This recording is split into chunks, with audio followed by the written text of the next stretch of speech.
Change tes blessures en perles. Chacun a ses blessures au cours de sa vie. Mais, d'après mon expérience, beaucoup mettent l'accent sur leurs blessures. Il existe une tendance maladive à ressortir toutes les blessures de l'enfance dans le but de pouvoir les surmonter. Derrière cette attitude se cache la volonté de perfection et de performance.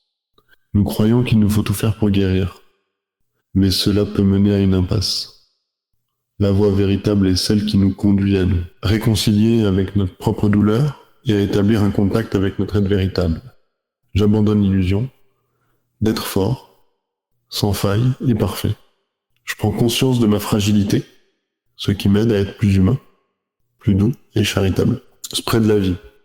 J'ai souvent l'occasion de rencontrer, dans les entreprises, des cadres et dirigeants qui pensent avoir la maîtrise de leur vie grâce à l'intelligence et à la volonté.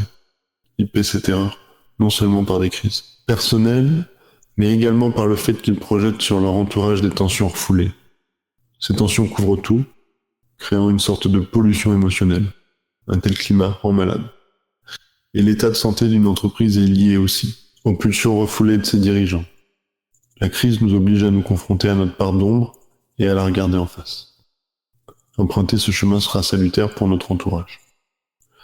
Mais si nous fuyons notre ombre, nous la projetterons sur les autres. Alors, dans ce théâtre d'ombre, tout le monde sera emporté par l'amorosité, la tristesse. Si nous traversons la crise et affrontons notre vérité, nous projetons alors sur nos proches la lumière dont nous les avions privés. Nous serons pour eux source de bénédiction, de guérison et de salut. C'est à la fois l'image de la crise et celle de l'échec-échec, et crises ne sont pas identiques.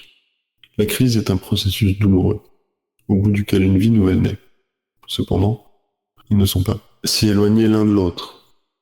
En allemand, échec, scheitern, vient de la racine schet, qui veut dire séparer, diviser, mettre en morceaux. La crise est bien une séparation scheiden, une décision en scheiden. La du abschied contient lui aussi la notion de séparation. Lorsque j'échoue, je dois me séparer de mon ancienne manière de vivre. Si mon projet de vie est brisé, ma personne ne l'est pas pour autant. Je peux, par l'échec, briser ma coquille, c'est à dire m'ouvrir à une vie nouvelle et à mon être véritable. L'échec peut m'ouvrir à Dieu d'une manière radicale. Dans la crise, il me faut expulser ce qui ne correspond pas à mon moi profond. Tout ce qui est secondaire, ce que je possède, ma notoriété est brisée afin que l'authentique apparaisse. Dans chaque crise, quelque chose doit mourir en nous. Les illusions, celle de pouvoir maîtriser notre vie, par exemple, ou celle de penser qu'une vie réglée permettrait d'éviter les obstacles, ou encore celle de croire que rien n'arrivera si nous observons les commandements de Dieu doivent disparaître. Un peu de notre ego meurt dans chaque crise. Certains mystiques vont jusqu'à penser